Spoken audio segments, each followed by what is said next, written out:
Olá, eu sou Pedro Doria. Nessa semana eu trago aqui para o Conversas com o Meio Marco Aurélio Rüdiger. Ele é diretor do DAP, da Fundação Getúlio Vargas, que é o departamento que estuda esse encontro entre democracia e o digital. Poucas pessoas no Brasil conhecem tão profundamente, tanto do ponto de vista teórico quanto do ponto de vista técnico, como é que esses dois elementos se encontram. E na nossa conversa, vocês vão ver, olha, de como que vai ser a democracia no futuro, até aquilo que o governo Jair Bolsonaro sabe fazer muito bem e como sabe fazer, quer dizer, quais são os métodos, e tanto o centro quanto a esquerda não sabem. Mas a gente não falou apenas sobre tecnologia e internet, não, porque a partir do momento que você começa a usar as redes sociais para compreender política e você começa a mensurar de alguma forma como é que estão os diálogos a respeito de política através das redes sociais, você percebe muitas coisas também.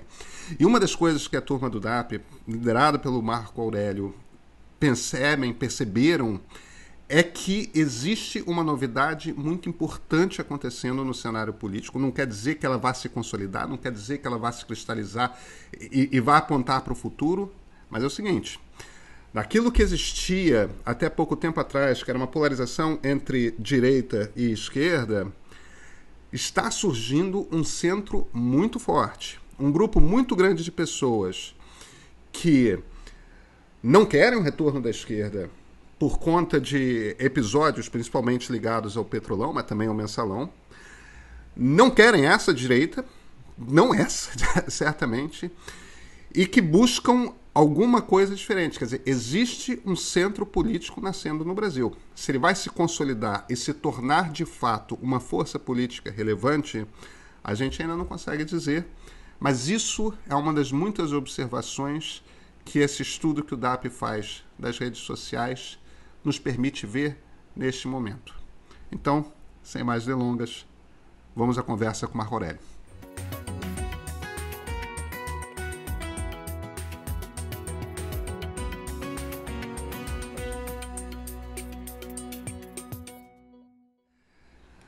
Marco, muito obrigado pela gentileza de ter aceitado o convite da conversa. Eu queria começar, evidentemente, pelo trabalho que vocês fazem na Fundação, no DAPP, sobre redes sociais e o uso de redes sociais na política brasileira. Em termos gerais, só para a gente ter uma ideia, como é que funciona a distribuição esquerda, direita? Como é que vocês organizam isso? Quais são os tamanhos dessas bolhas? Há bolhas? Como é que você resumiria assim, um overview da coisa? Essa pergunta, Pedro. Bom, em primeiro lugar, obrigado aí pelo convite. Assim, me sinto honrado. Essa é uma pergunta fundamental, assim, porque quando a gente abre hoje o jornal, a gente vê diversas fontes assim, tentando medir rede social, né? E outro dia eu me deparei até com uma matéria que nos citava e tal, foi bastante generosa conosco, inclusive, e em algum ponto falava assim, mas a consultoria tal também verificou isso por amostragem, né? O que, digamos assim, não é correto. Não é correto. Você não tem como aplicar o método canônico de survey na análise de redes sociais. Você não controla o universo minimamente, você não tem as informações que, por exemplo, no Brasil você tem via IBGE, via bases de dados muito consolidadas, socioeconômicas, o perfil das pessoas. Então, na verdade, nas redes você trabalha sobretudo com a ideia da lei dos grandes números, né, que é um método estatístico a partir do qual você não faz 1.600 entrevistas, você pega milhões de mensagens, milhões e milhões de mensagens, e com isso você consegue garantir uma precisão e um dado fidedigno, digamos assim. Então, assim, voltando um pouquinho assim na história, a DAP ela é uma iniciativa que começou em termos de uns 7 anos atrás, mais ou menos, quer dizer, não é muito tempo, né? A Fundação Getúlio Vargas, ela ela entendeu, a presidência da fundação, o presidente Carlos Ivan, entendeu que a imanência das tecnologias alteraria o processo da dinâmica político-social, né? Isso aí foi fruto de vários debates que nós tivemos. E uma das coisas que a gente decidiu, portanto, foi fazer um investimento nessa área, criando um pequeno laboratório para começar a testar algumas tecnologias novas e, a partir delas, as inferências que seriam possíveis. Então, ela começou com uma unidade muito pequena, na prática vinculada à presidência da fundação e fazendo algumas experimentações e testes metodológicos, né? Então, para isso, a gente fez também uma série de alianças, digamos assim, com alguns centros bastante avançados, com a Northwestern, por exemplo, nos Estados Unidos, e, enfim, em outros lugares assim, em que a gente foi fazendo interlocuções e discussões, e também com a área privada, né? A gente discutiu muito com empresas que, na época, começavam a prover esse tipo de serviços e dados também, e a gente fez várias visitas, e enfim, foi avançando no processo. Em termos conceituais, assim, tem uma literatura já razoável, né? Desde a década de 70, você tem lá os trabalhos do Mark Granovetter sobre redes sociais, que é uma coisa importante, e foi, para mim, particularmente fundamental na minha formação, mas também os trabalhos de Manuel Castells, por exemplo, né? Que, inclusive, já nos visitou umas 2 ou 3 vezes, a gente tem uma interlocução boa, e hoje ele é ministro lá no governo na Espanha, para a área do ensino superior.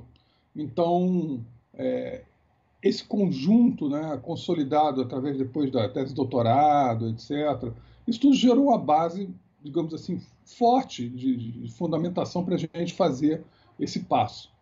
Basicamente, o que eu defendia na época é que o tempo de análise na área de ciências sociais ele seria comprimido, como todo o resto dos processos políticos, sociais, econômicos estavam sendo comprimidos pela tecnologia. Então, o tempo gerava uma compressão e uma interligação dos fatos em escala global, em tempo real, né? A partir da tecnologia, que fazia com que algumas formas de pesquisar o fato político, o fato social e essa dinâmica começassem a apresentar problemas. Então, por exemplo, se você vai fazer um survey, né, e você faz por exemplo, uma amostra de 1.800 entrevistas, ou 2.000 entrevistas, ou até 3.000, 4.000 entrevistas, geralmente não passa disso, né? Por exemplo, para eleições, para governadores, para presidentes e tal. Tem institutos muito qualificados e muito bons, assim, que eu reputo de alto nível, né? O IBOP, o próprio Datafolha, etc., que fazem esse trabalho muito bem. O problema todo é o tempo entre você fazer o campo, colher informação com precisão e analisar essa informação e entregar essa informação, seja para a sociedade, seja para o cliente, ou seja só para os pesquisadores que estejam observando um tema. E, de fato, o que começou a acontecer naquela época que a gente previa, né, se tornou, e aí eu reconheço, muito mais rápido do que qualquer um de nós previa, né, uma mudança profunda nos trânsitos das narrativas e da compreensão e da tomada de decisão pela sociedade, ou seja, você teve uma explosão de informações. Então, eu vou dar um exemplo assim simples. Antigamente era muito fácil quer dizer, muito fácil, eu falo assim, era muito certo de se fazer uma boa pesquisa que antecedesse a eleição um dia ou 2 antes, e você, de certa forma, prognosticasse com muita clareza o resultado dela, né? Com as redes sociais isso muda. Por quê? Porque o sujeito está na fila para votar, né? E ainda estamos tratando de um voto presencial, etc., mas está na fila para votar. Ele está olhando o celular.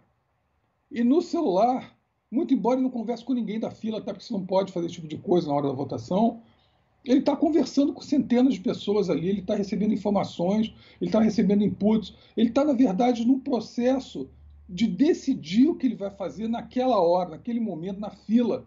Então, o voto dele muda, porque a narrativa também de convencimento ou de discussão, ou de fornecimento de informações, ela opera de forma diferente do que era aquele panfleto, aquele santinho que as pessoas davam na fila de votação lá em Priscas Eras. Então, isso muda completamente. Então, a pesquisa ela começa a se tornar obsoleta, né? Ela acaba sendo precisa quando se faz depois que chama de boca de urna, né? Depois da votação. Quando o sujeito sai do local de votação, aí você faz a pesquisa, ela pega com precisão o dado.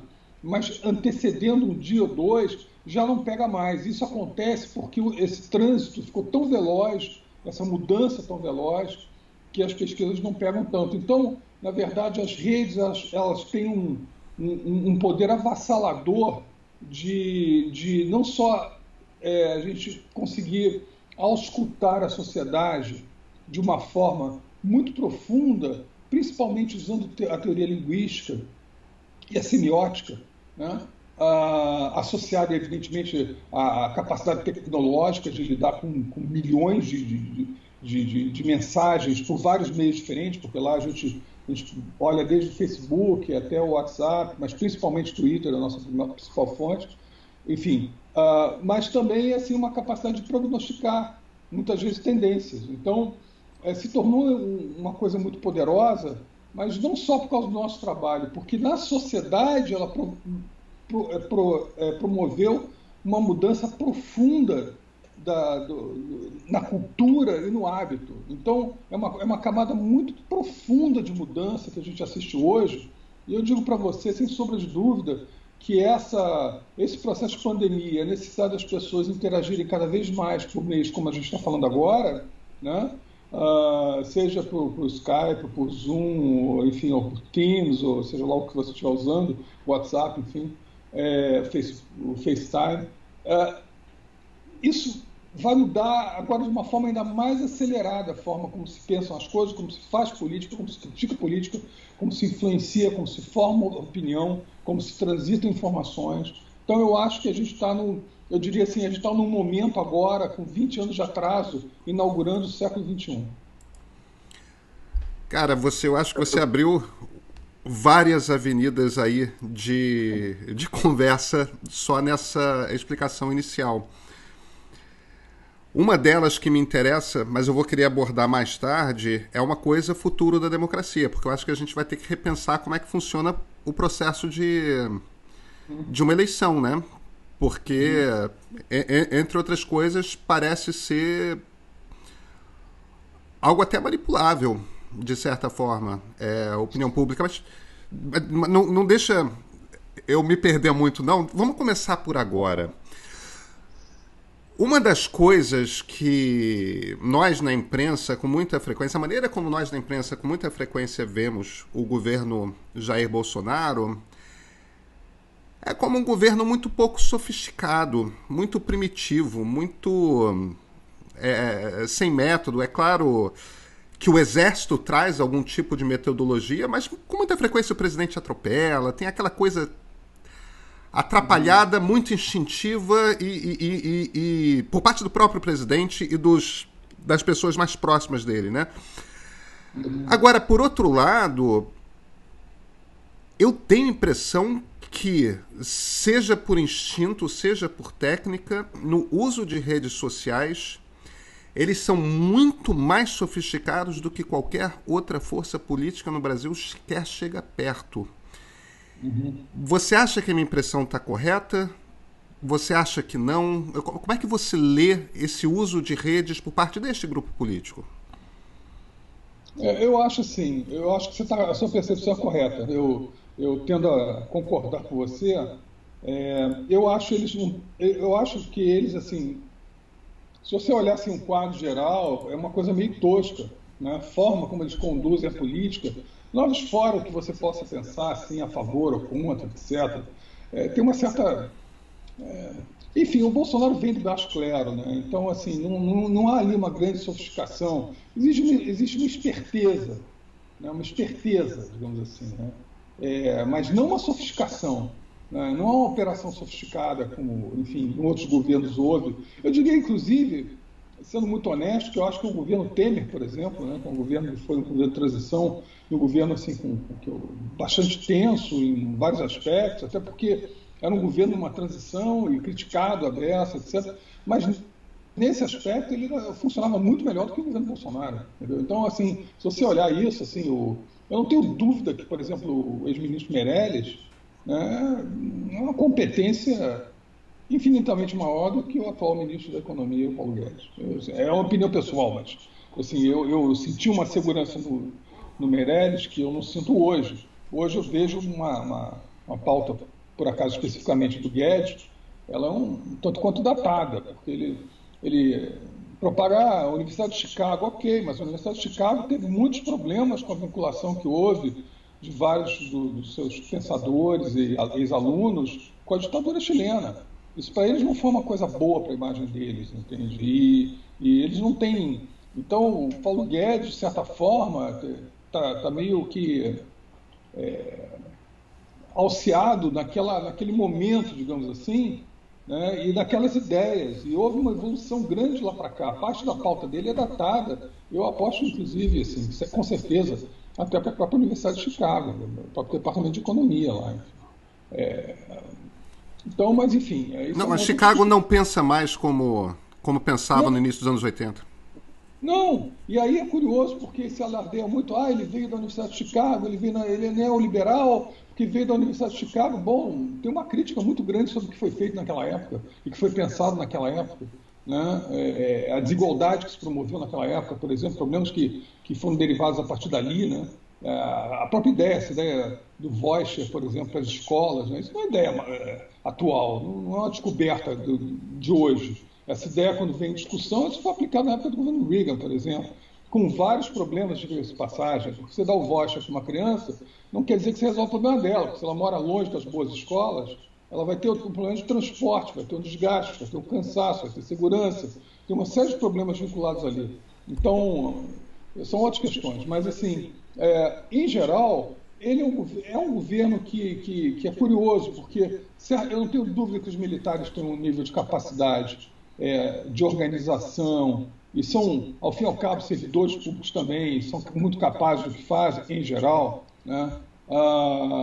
Existe no governo federal uma estrutura burocrática que é bastante profissionalizada, que são gestores de governo, né, que também funciona bem. Então a máquina ela tem condição de andar bem. Você vê agora o problema da pandemia, no SUS, por exemplo, o SUS, com todo o déficit de investimentos que houve, histórico, e de questionamento sobre o SUS, e se o sistema privado não deveria substituir parte do SUS, assim, está dada a resposta, não. Ao fim e ao cabo, o Estado, né, isso sem tirar a importância do sistema privado, claro que é importante, claro que tem que ser incentivado, mas assim, o Estado, a estrutura do SUS é que estão segurando bastante do tranco agora, e nos estados, nas unidades subnacionais, as estruturas estaduais que estão comandando esse negócio. Então, digamos assim, o Brasil ele tem uma estrutura burocrática, tecnocrática, que tem uma certa densidade.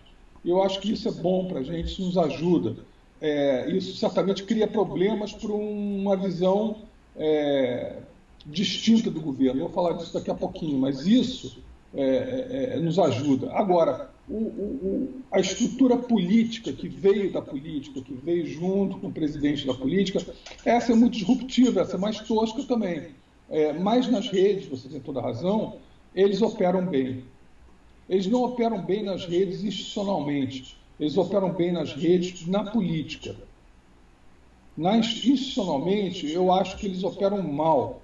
Aí é uma dúvida, é claro, né? Se o produto que eles têm, a matriz inicial, já é ruim e fica difícil trabalhar, porque você não tem um plano estratégico para o Brasil, né? Outro dia eu vi uma entrevista do Mangabeira Unger, né? Saiu, não lembro se foi na Folha, enfim, agora, há pouco tempo, uma semana.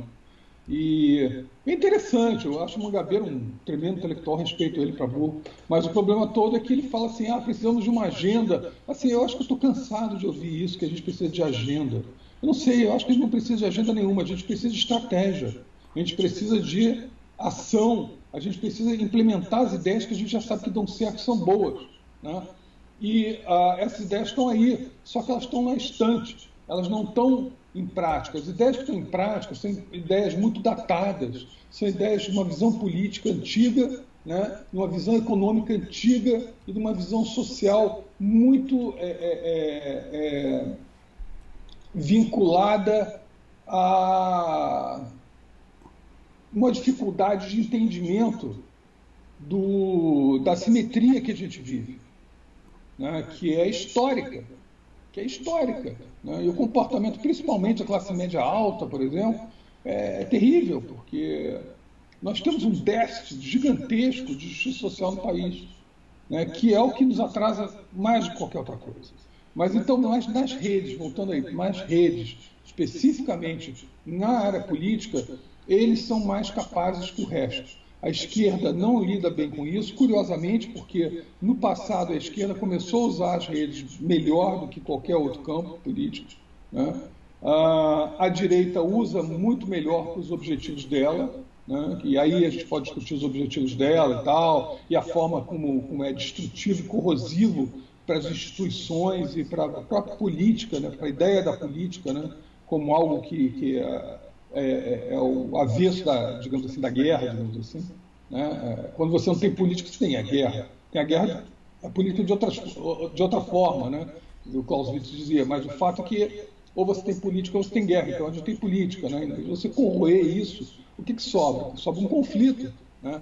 Então, mas independente disso, eles operam melhor. Quem historicamente opera mal, muito mal, é o centro político. E aí não estou falando do centrão, aquele centrão mais ignóbil, assim, mais reacionário e venal, digamos assim, que a gente vê algumas figuras aí. Eu digo centro político, assim, o Dória, o Rodrigo Maia, esses caras que são importantes, que hoje estão tendo um papel importantíssimo em proteger o federalismo e proteger principalmente o equilíbrio de check and balance entre as instituições, né? Então, ambos estão fazendo um trabalho que eu acho importante, outros também, mas, enfim, estou citando esses dois, porque eles estão muito caracterizados como lideranças do centro hoje, né?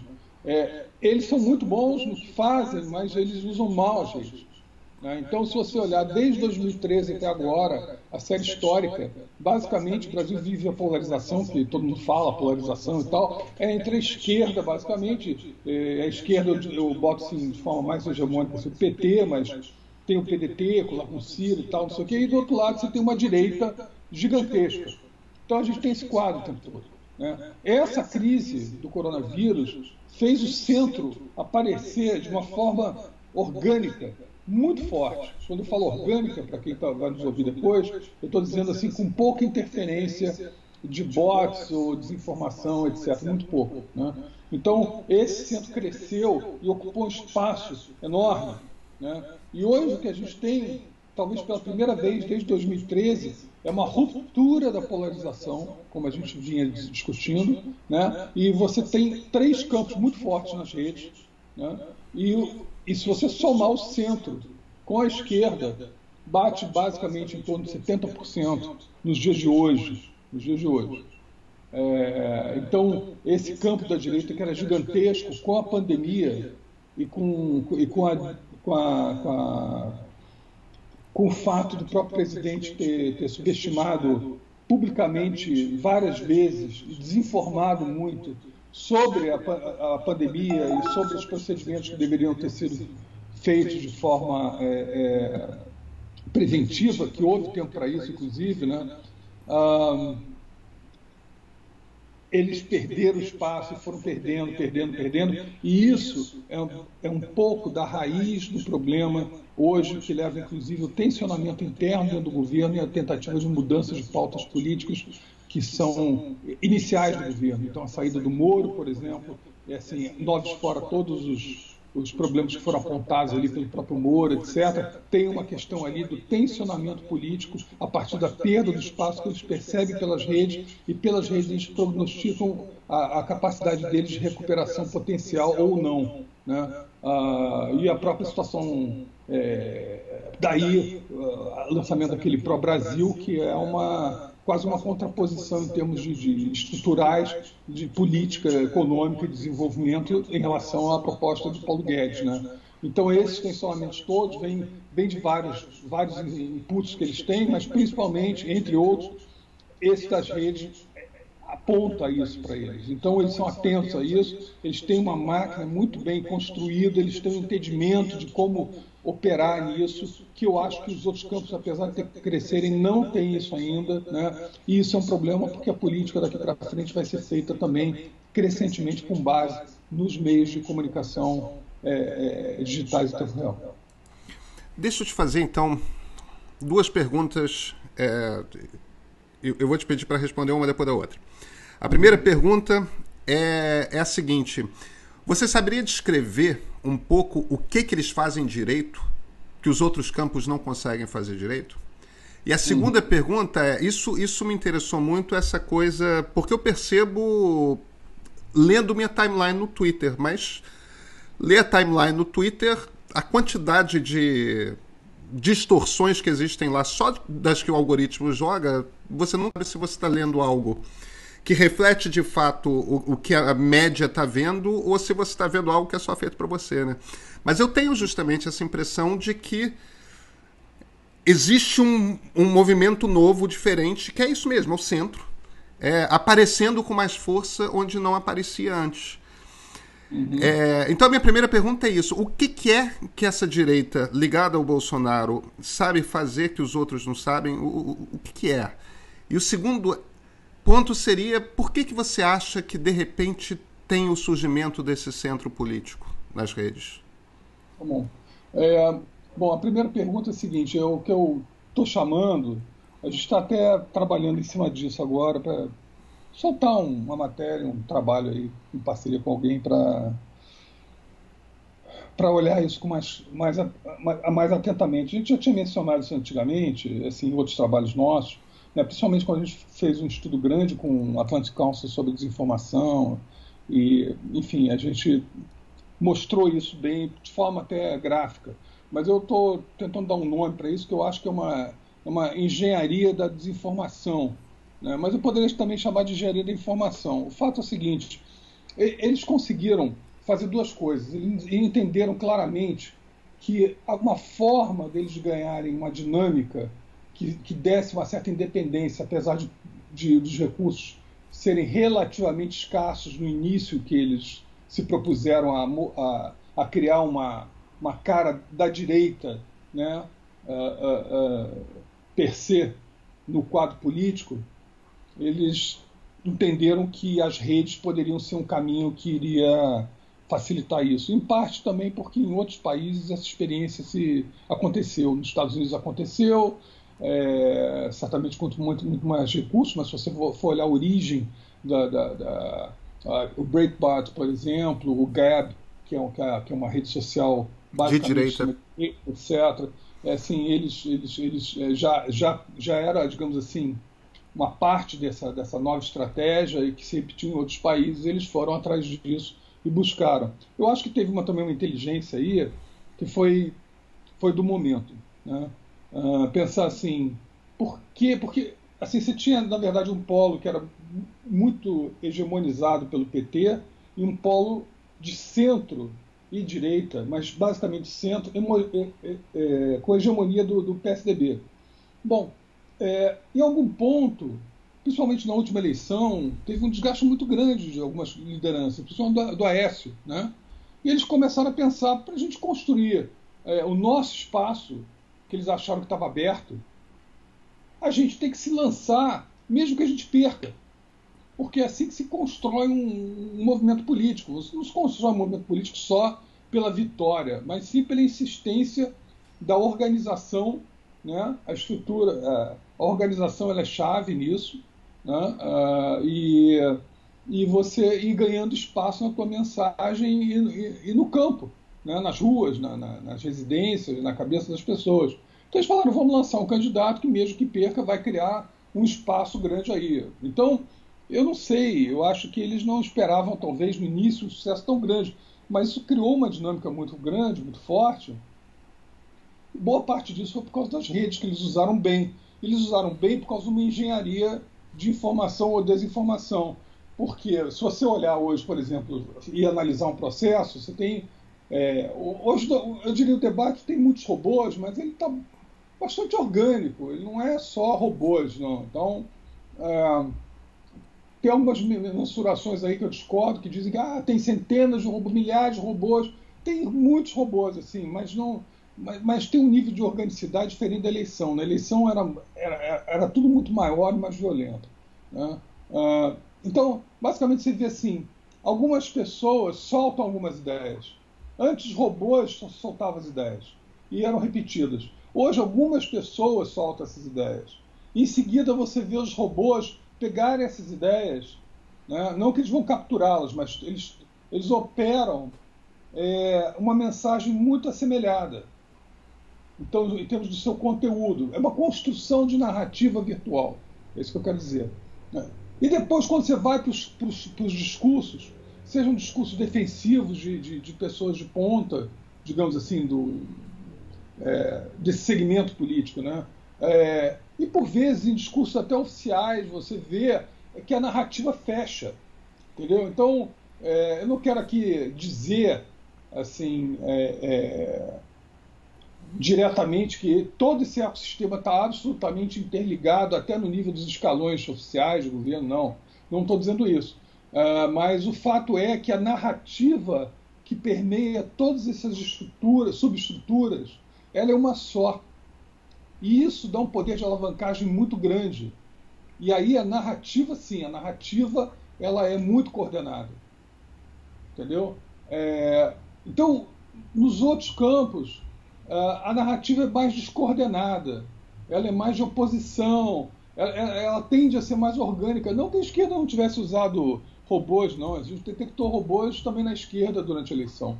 Mas hoje ela é bem orgânica.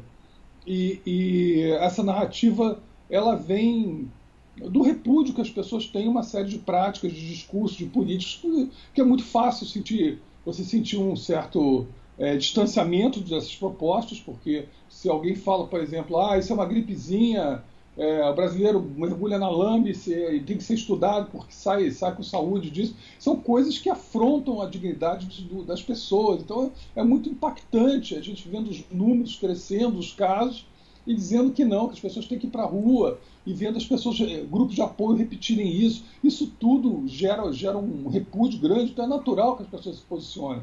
Mas assim, não tem uma construção organizada disso. É isso que eu quero dizer, dessa forma. Não estou dizendo que não exista, mas eles organizaram muito bem as estruturas narrativas e a operacionalização dos meios. Então, deixa eu te dar uma interrompida aí. O que me parece que você está dizendo é o seguinte: quando a gente descreve o governo Bolsonaro, a gente sempre fala do núcleo duro de poder, que é o bolsolavista, ou o núcleo ideológico,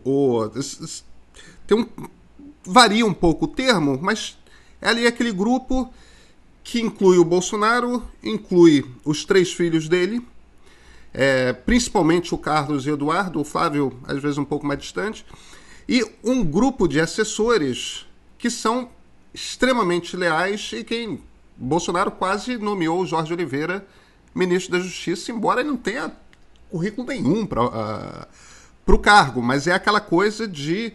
O pai dele era chefe de gabinete do Bolsonaro, quer dizer, você tem aquele grupo. Enquanto que nos outros grupos políticos você tem uma maior fragmentação, você tem um debate maior, são partidos políticos de fato. O fato desse núcleo ideológico ser mais coeso, em essência, é talvez o que permite a simplicidade dessa mensagem, né? A organização dessa mensagem e o não desvio dessa mensagem por parte do governo. Faz sentido o que eu estou falando? Não, faz todo sentido, é isso mesmo. É isso mesmo. Agora, essa coesão, ela se dá também em torno de 2 coisas importantes. Uma é o entendimento que a ferramenta ela é central. Esse é um ponto assim, bem interessante, porque por mais que o sujeito use o celular ou ache interessante, vai conversar com os operadores políticos em geral, né? existe um entendimento muito mais claro na direita da centralidade gigantesca das redes em relação a outras formas de comunicação. Não que eles desprezem outras formas, mas assim, as redes são, digamos assim, o eixo central, né? É a estrutura, digamos assim, vertebradora da ação, né? E quando você vai para outros campos políticos, é muito mais difícil o entendimento claro disso. O sujeito usa as redes, mas não consegue entender ainda. É um problema, na verdade, eu diria assim, tem um certo gap cultural nesse aspecto, entendeu? Então, apesar deles serem toscos de uma série de propostas, da direita, digamos assim, nessa questão eles entendem claramente que isso é um elemento de transformação brutal, de propagação brutal, né? Porque no Brasil quase todo mundo tem celular. Quase todo mundo tem celular. O sujeito está espremido. Olha a situação, vamos olhar de uma forma mais sociológica, até antropológica. O sujeito está espremido dentro de um ônibus, com calor, suando, paga passagem, tem medo de ser assaltado, depois de uma jornada de trabalho, sei lá, de 8, 10 horas. Vai chegar em casa e não vai ter disposição para absolutamente nada, para conversar com ninguém, entendeu? Fazer nada. No outro dia, ele sabe que vai repetir isso de novo. Ele não tem saco de pegar e ficar abrindo o jornal, não tem nem espaço para abrir o jornal dentro de um ônibus ou dentro de um trem. O que esse sujeito pode fazer para tirar isso da cabeça dele, para fugir desse negócio? Ele pega e olha o celular. E quando ele olha o celular, ele vai ver um bando de besteira, vai se divertir para burro, mas vai receber algumas mensagens. E algumas mensagens vão ter um target naquela situação dele. Ele vai falar, isso tem razão, é isso mesmo. A política que criou essa situação que eu estou. A política como ela é. Os políticos como eles são. Assim, ele não deixa de ter uma certa razão. O problema todo é que essa mensagem vai puxando ele para um caudal distinto, que é um caudal de ódio e de corrosão das instituições. E entender isso, e essa construção na cabeça do cidadão, do homem comum, né, digamos assim, do eleitor mediano, né, ou aquele mais é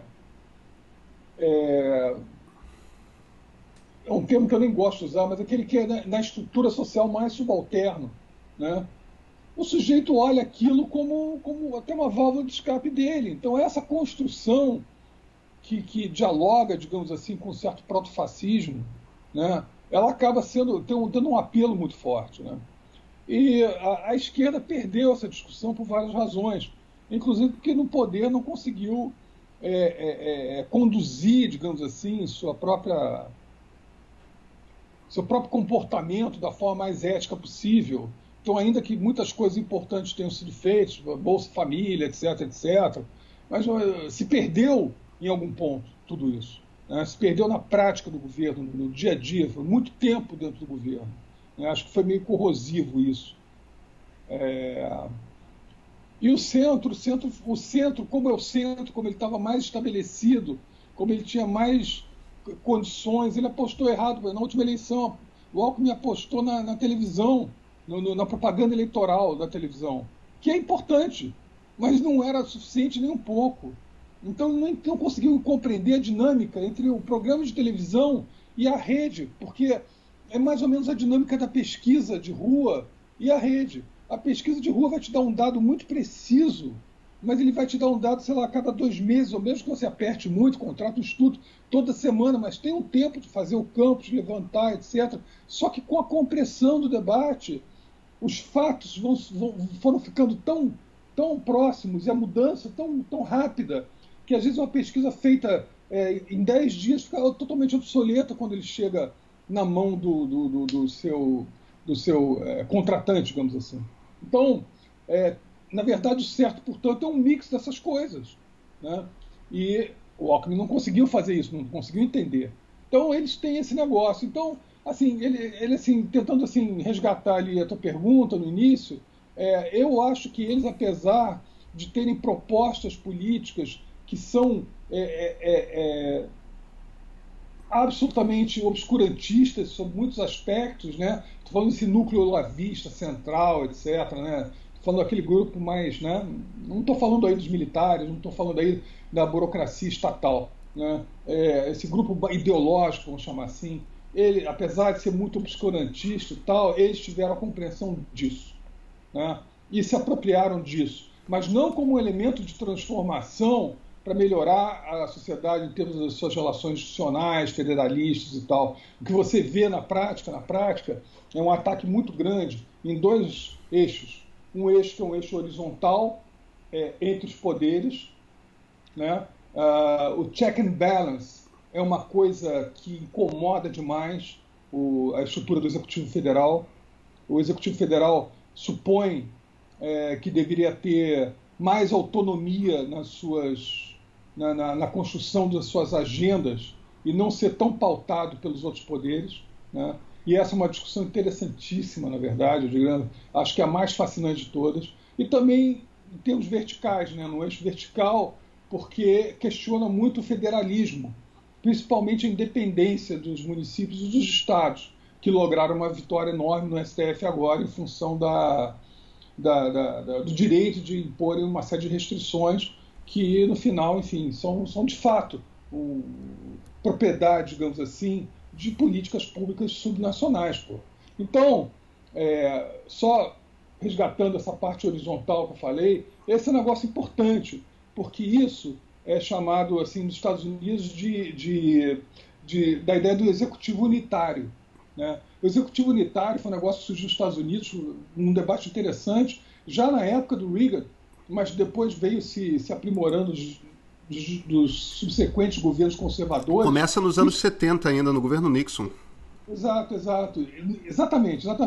E teve uma figura central, que foi o Scalia, que já faleceu, que defendeu essa tese. Enfim, era um sujeito brilhante no Supremo, mas extremamente conservador, arquiconservador, e isso aí deu espaço para uma série de políticas que depois foram feitas em administrações subsequentes, né?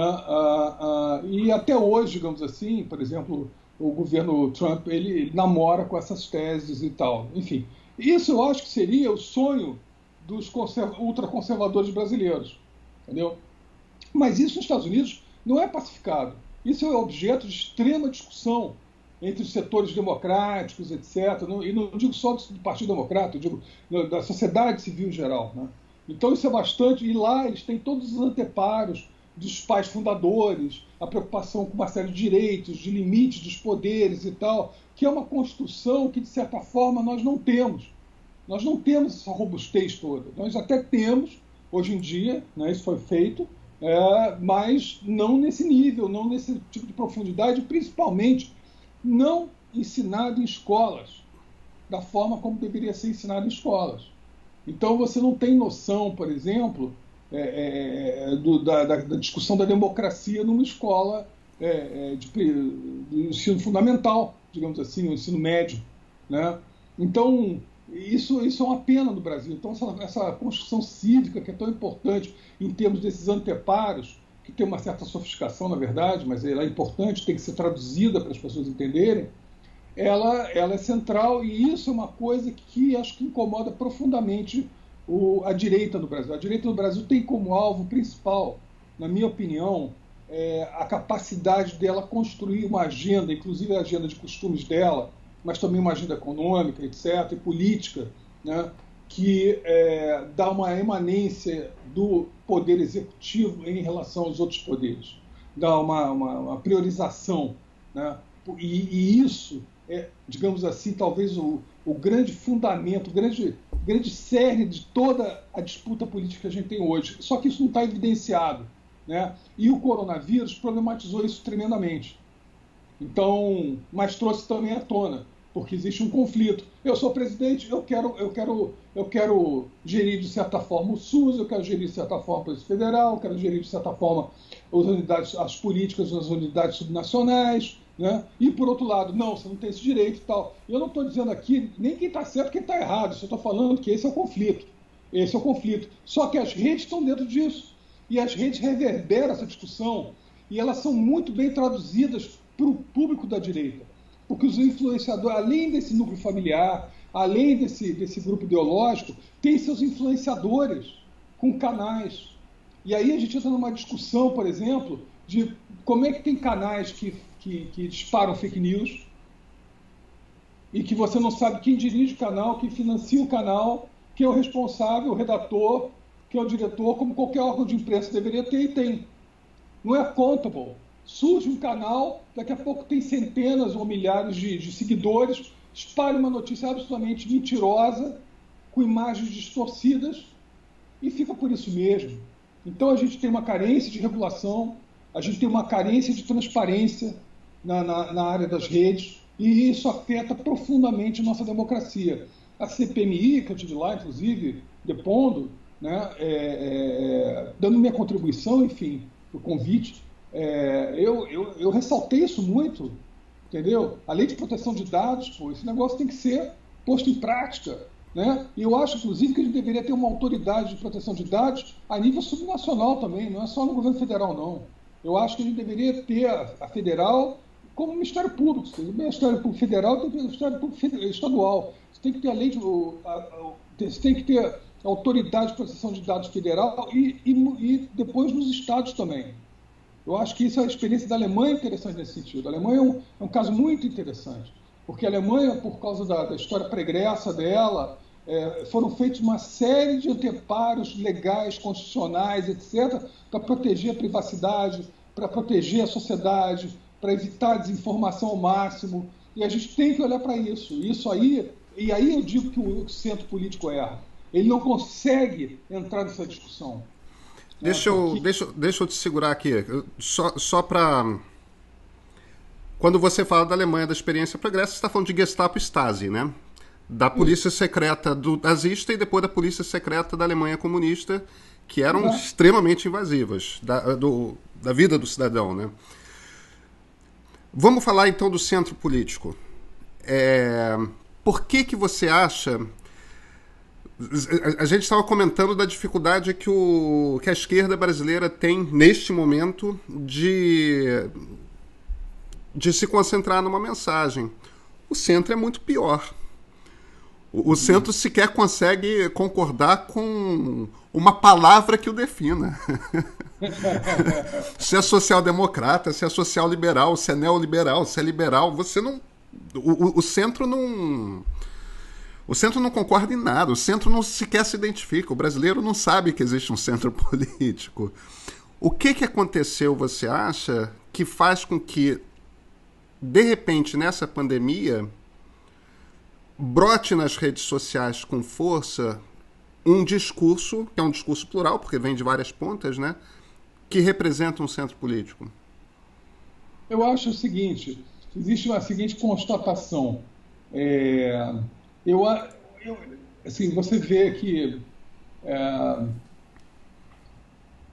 apesar da esquerda ter uma agenda de desenvolvimento social que é importante, e no Brasil eu acho que ela é absolutamente fundamental, porque a nossa desigualdade ela não remonta de erros da política republicana, ela remonta da escravidão.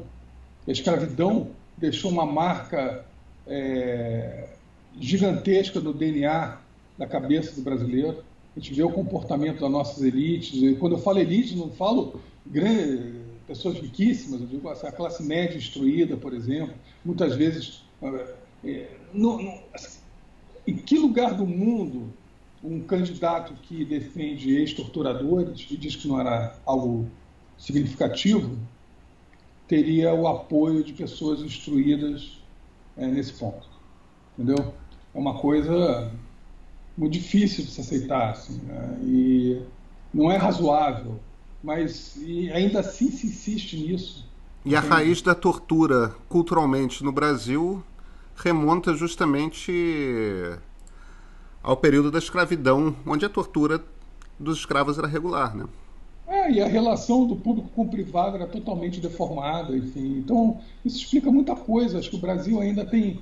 O Brasil tem um débito com um segmento gigantesco da sua população, talvez majoritário, mas também tem com a sua própria noção cultural, né? Então, isso aí deixa suas marcas. Mas, enfim, então, apesar disso, a esquerda ficou muito marcada, porque foi muito dramático todo o processo da Lava Jato e expôs as entranhas de malfeitos que não deveriam nunca ter ocorrido. Né? Não deveriam ter ocorrido não é só porque seria uma questão da esquerda, porque o homem público, né, ele não pode se expor a esse tipo de corrosão e aceitar práticas corrosivas. Então, mesmo que não haja, digamos assim, a intenção, a não aceitação, a leniência para a situação, ela por si só já corrói a credibilidade. Então, eu acho que isso ainda é muito vivo na memória do brasileiro e isso gera uma certa dificuldade de olhar para a esquerda como uma solução. Na verdade, é como se você tivesse a polarização, ela era um pouco esse jogo, entendeu? Que os dois polos jogaram o tempo todo. Não houve uma intenção em algum momento pensar, bom, ainda que eu seja um partido majoritário na esquerda, no caso do PT, eu sei que nesse momento vai ser muito difícil conseguir emplacar um candidato, porque assim, não é só uma questão de disputa de narrativas e propostas, mas também é uma disputa também de um espólio de credibilidade que nesse momento está complicado. Então vamos tentar achar um nome alternativo, né? Vamos dar um passo atrás e dois à frente, por exemplo.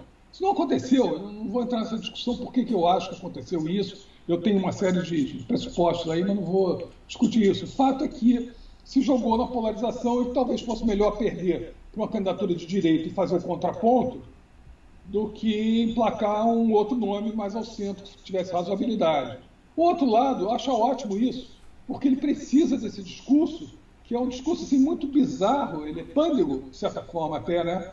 A volta do comunismo, enfim, todas aquelas coisas, aquelas bobagens da mamadeira, blá blá blá, aquelas coisas, tudo muito ridículo. A Venezuela vai ser aqui no Brasil.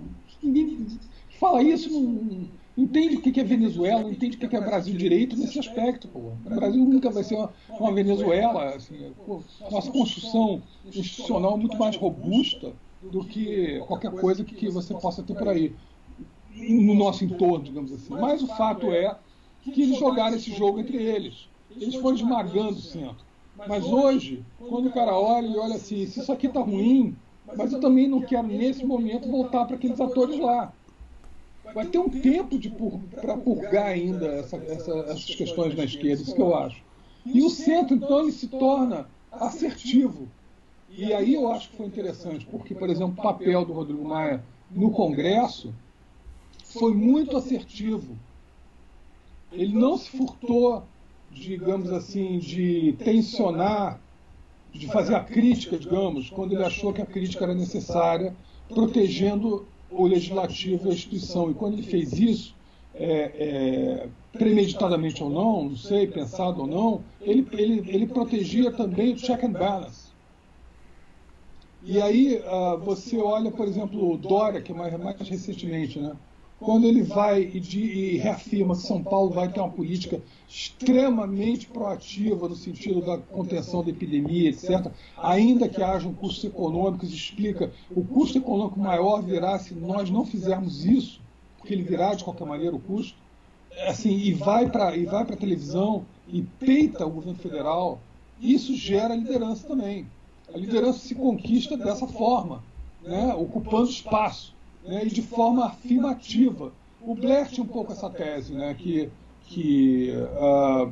você podia ter um centro, na verdade vem do Giddens, né, você ter um centro afirmativo, né, um centro propositivo, um centro que não seria amorfo, sem proposta, sem movimento, um centro que fosse de fato ativo. Né.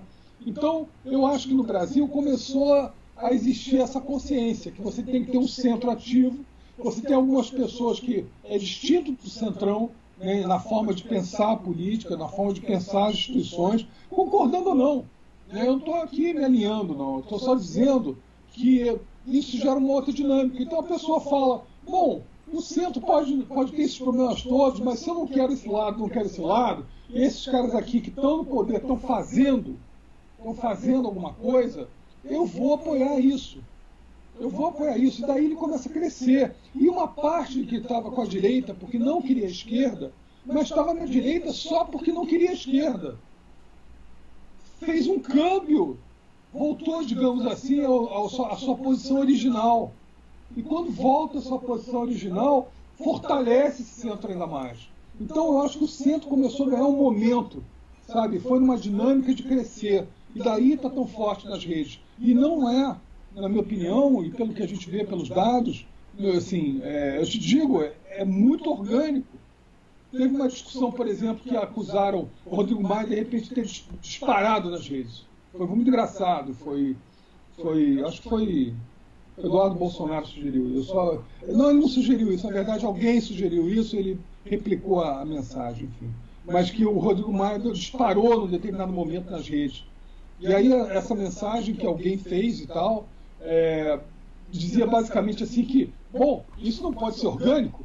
Ele explodiu aqui nas redes. Isso aí, obviamente, tem uma estrutura de robôs. Então é óbvio que não tem uma estrutura de robôs nenhuma. Eles não têm sequer essa organização, porque você não vê isso nem de série longitudinal, você não vê isso. Nós verificamos os dados, a gente mergulhou nos dados. A gente não achou isso. O que aconteceu? Aconteceu que ele teve um posicionamento político forte. Ele foi contraposto nas redes e atacado nas redes de forma muito forte. E esse ataque foi um tiro no pé. Isso que é interessante. O ataque que foi feito a ele nas redes foi um tiro no pé, porque gerou um buzz gigantesco, né, de posicionamentos contra ou a favor, mas se você olhasse o nome em si, né, do deputado, ele disparou, porque ele estava no pivô, no centro dessa discussão. Então ele, hipótese alguma, isso aí comprovadamente não se estruturou, não tem máquina para isso, foi orgânico, por causa do posicionamento político, entendeu? E ali foi um erro, digamos, inclusive até da própria direita, que inflou o nome dele ao atacar daquela forma. Então eles erram também. A impressão que eu tenho... É engraçado você citou Anthony Giddens, né? Para o principal teórico da terceira via, cujos grandes representantes nos anos 90 são Tony Blair e o Bill Clinton. E muita gente inclui o Fernando Henrique, até porque tinha um alinhamento ideológico mesmo, né? Aqui localmente no Brasil. Mas no Brasil, o que fez o Fernando Henrique surgir é uma coisa diferente do que fez o Bill Clinton e o Tony Blair surgirem no Reino Unido, nos Estados Unidos. Tony Blair e Bill Clinton surgiram no final dos sucessores de Margaret Thatcher e Ronald Reagan. Né? Quer dizer, era aquela coisa, justamente o liberalismo de Chicago dos anos 80, que foi provavelmente a um ponto tal que começou a esticar demais as tensões sociais. As pessoas não queriam uma esquerda tradicional, aquela esquerda dos anos 60, 70, e de repente, e é um pouco disso que o Giddens falava naquele momento, existe um espaço para o centro. O que você me parece estar descrevendo é que, de uma forma, como você estava falando no início, muito mais comprimida no tempo, é como se nós estivéssemos vivendo um momento parecido politicamente com aquele que Reino Unido e Estados Unidos viveram do final do período Reagan e Thatcher. Ali já era o Bush pai e o John Major, né? Mas era essencialmente a continuidade, né? Que de repente aparece um liberalismo com sensibilidade social. Né? Que era a característica daquele... Você acha que é isso que a gente está vivendo politicamente, que a gente pode estar vivendo politicamente um período parecido? Eu acho que tem oportunidade disso acontecer. Porque um cenário no Brasil em que você tem a repetição da direita aí renovada, com muito mais força política, eventualmente no Congresso, e aí capaz de fato a ter uma estratégia de um executivo, buscar de fato um executivo unitário, que hoje me parece muito distante por causa até da diminuição do apoio a essas propostas, digamos assim. O check and balance hoje está muito vigoroso, as pessoas olham para o STF, para o Congresso, de forma muito afirmativa. Então, mas numa eventual possibilidade disso, né, não parece que as pessoas queiram caminhar por ali. Por outro lado, as pessoas também ainda têm um ressentimento enorme da esquerda. A esquerda tem que se atualizar profundamente. A esquerda vive uma crise, no meu entender, profunda e não entende, digamos assim, essa nova sociedade de informação, essas novas polaridades. Quando ela surge forte, ela surge muito, ela tem a base sindical, tem as associações, etc. Mas hoje, o indivíduo ele acaba contando muito quando ele tem capacidade, por exemplo, de se tornar um influenciador. Isso é um fenômeno totalmente novo. O que é influência? O que é um cara que surge de repente do nada e influencia milhões de pessoas? Né? E como é que isso aí se insere dentro de uma estrutura tradicional, uma visão tradicional da esquerda e tal? Quais são? É difícil, não, é um outro momento. E essas propostas teriam que mudar e teriam que ser mais bem calibradas. Ainda está muito personalizada toda a discussão da esquerda, muito personalizada em torno do próprio Lula, né? Então, existe uma série de problemas. Claro, existem algumas tentativas assim. Tem o Ciro Gomes, tem uma proposta, digamos assim, mais independente, tenta dialogar mais ao centro. Eu situaria o Ciro até na centro-esquerda, digamos assim. Então, o centro, em geral, ele tem tido essa oportunidade. O problema é como se ele vai conseguir, de forma mais orgânica, se aglutinar. Você tem razão, você tem vários centros aí, né? E parte até do centro que ninguém quer, que ninguém quer, né? Aquele centrão mais ninguém tem muito interesse, ninguém quer. A gente está vendo aí que tem gente que quer, né? Mas o fato é que, né, não seria, digamos assim, auspicioso, no meu entender. Então a gente tem isso daí. O quanto isso vai ter capacidade de se aglutinar numa candidatura que, de fato, mostre uma possibilidade de uma transformação sem um trauma ou sem reviver a polarização de forma dramática. Um dos problemas do Brasil é essa polarização extrema. Imagina um candidato de esquerda hoje assumindo. O país vai ser um conflito permanente. Um candidato de direita radical, né, assumindo, né, ou continuando no governo, né? O país vai ter um trauma gigantesco, não sei mais quantos anos a gente vai perder. A gente tem capacidade de perder 2 décadas. A pergunta que eu faço é essa: 2 décadas?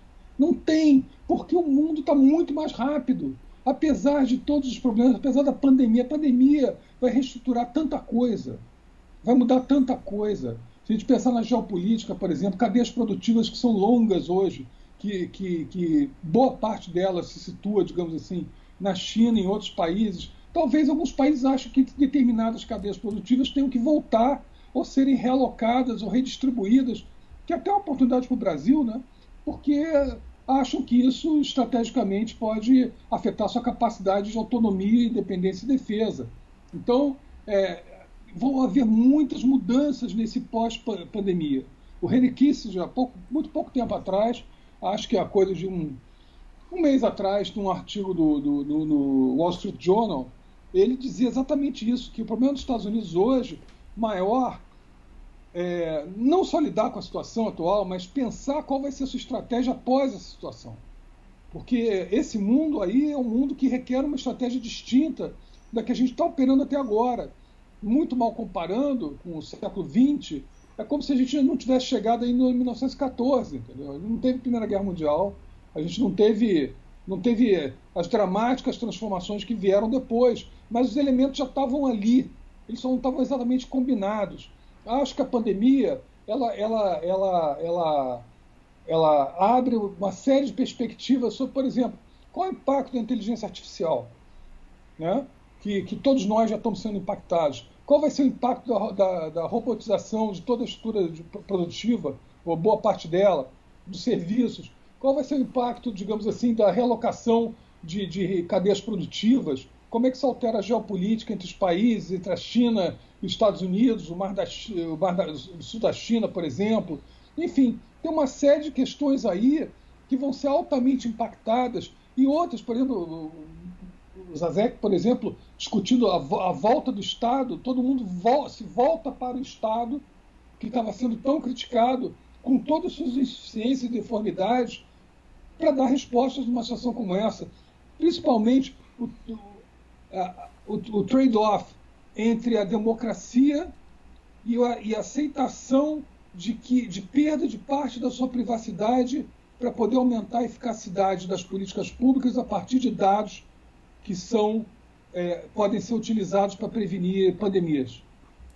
A questão, por exemplo, da sua localização pelo telefone. Então, deixa eu aproveitar. Estou na mesa. Deixa eu aproveitar, então, esse momento. A gente já está ali encostando na 1 hora de conversa, para te fazer uma última pergunta. E aproveitando o gancho e recuperando lá do início,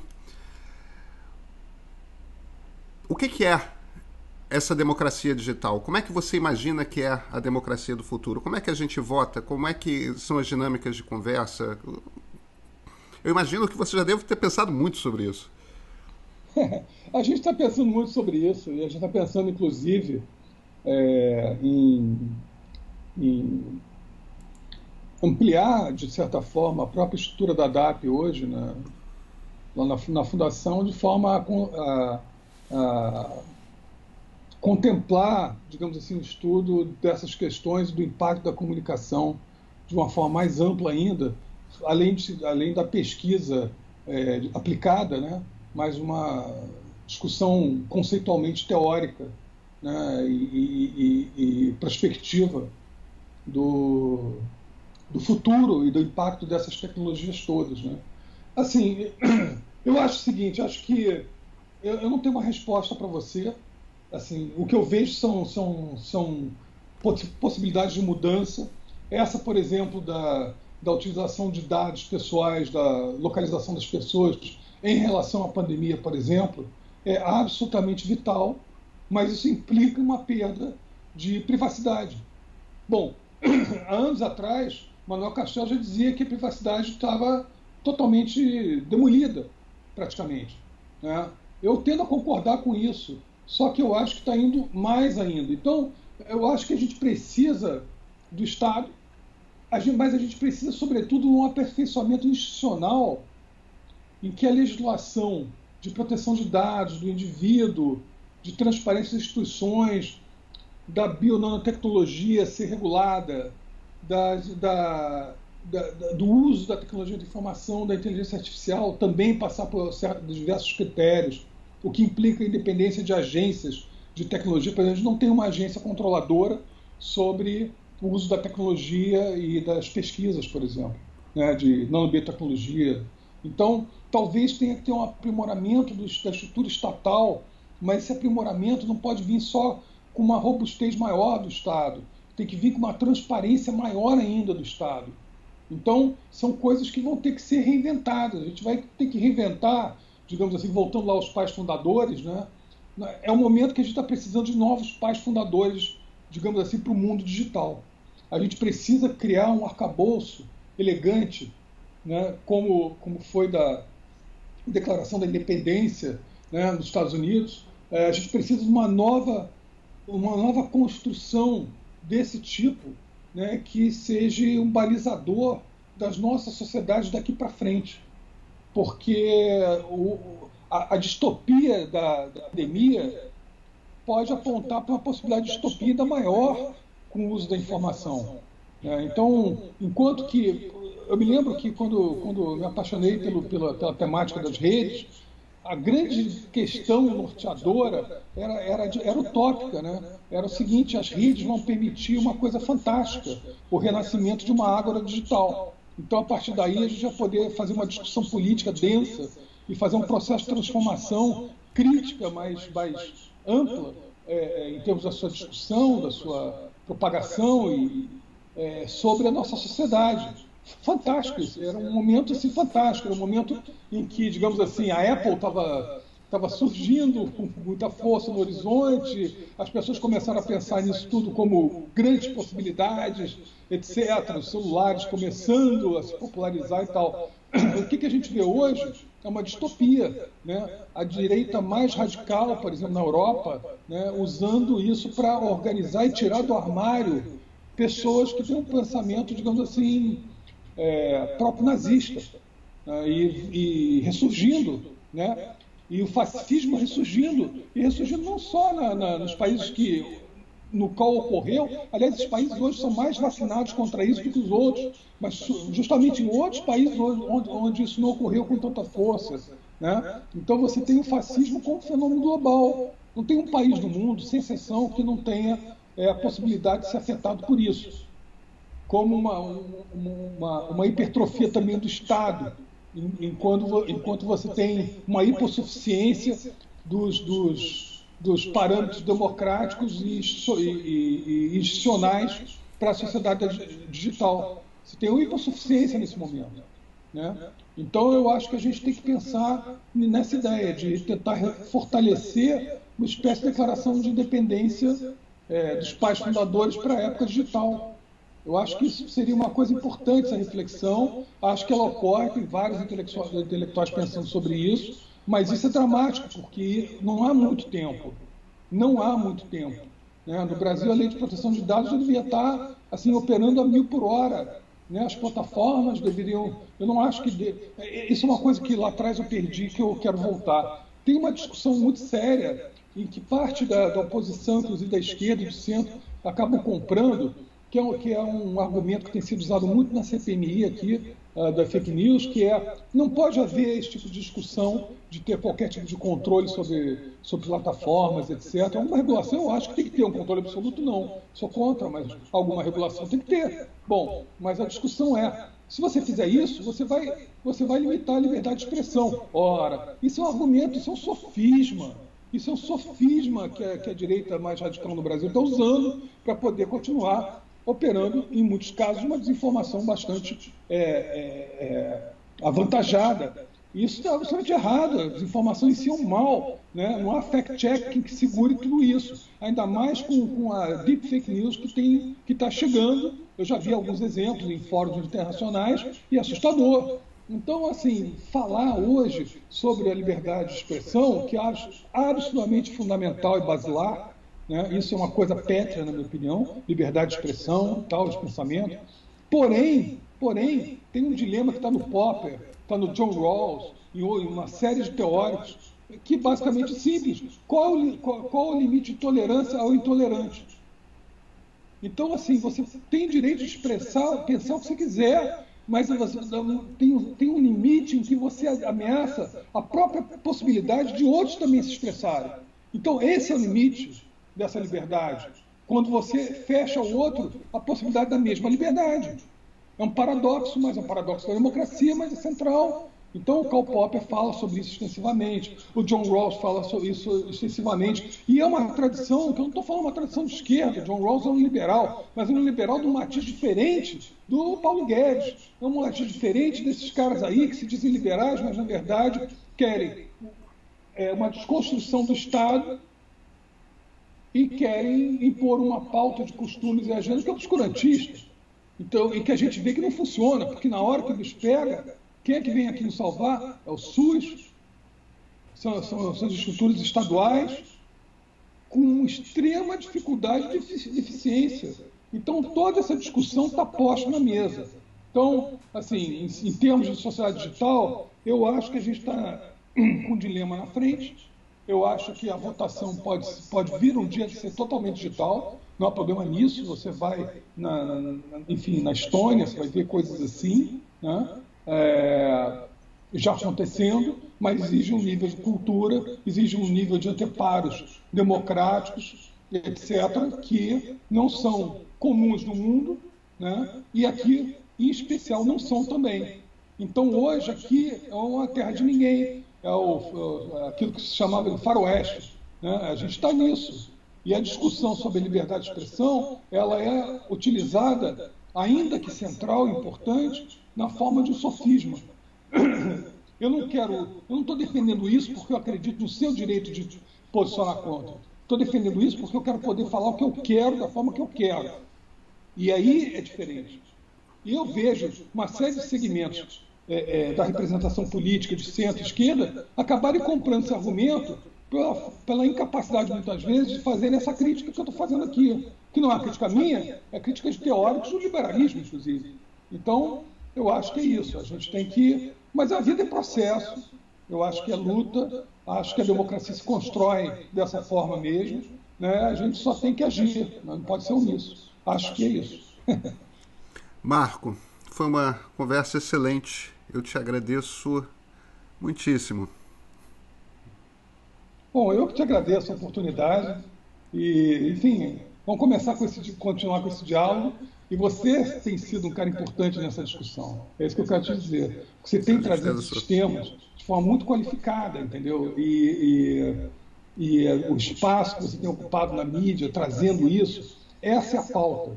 Porque as pessoas têm que ter a compreensão dessa pauta hoje como pivotal do que a gente está vivendo. E não é uma coisa acessória. Eu concordo com você. Tá bom? Muito obrigado. Obrigado a todos aí também. Até logo.